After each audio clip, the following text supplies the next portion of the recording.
All right, so here we go, folks. We got trick-or-treating coming just days away, and you need to be sure that none of the little trick-or-treaters get hurt. So you want to inspect your property. You want to walk around the property, paying close attention to sidewalks, steps, driveways, and lawns.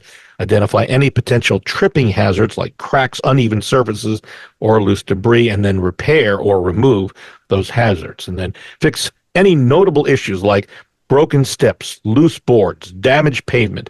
Remove clutter or garden tools that could obstruct walkways. Remember, those kids are going to be wearing masks in many cases, obstructing some of their view of the sidewalks. Fix any noticeable issues, then secure decorations. Ensure your Halloween decorations are securely fastened and not positioned in a way that could cause someone to trip. Make sure you've got adequate lighting. Make sure your porch and walkway are well lit to help people see where they're going. Keep your pets inside or securely leashed during trick-or-treating hours to prevent them from startling or potentially biting visitors.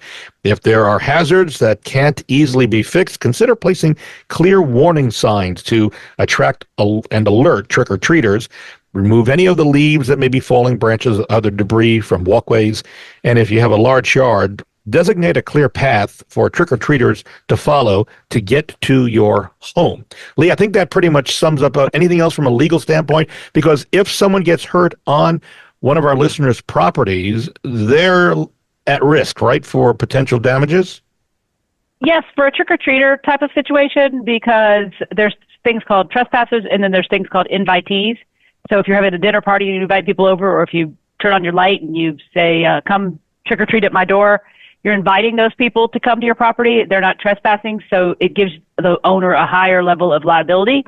So all the things that he mentioned are very smart. Just make sure no one's going to fall in a hole or trip on the sidewalk or, any of that, because it potentially could be the liability of the homeowners. And then you have to make a claim on your homeowner's insurance. And, of course, that can raise your rates and cause all kinds of problems. So. Okay, hopefully that helps you. We're just days away.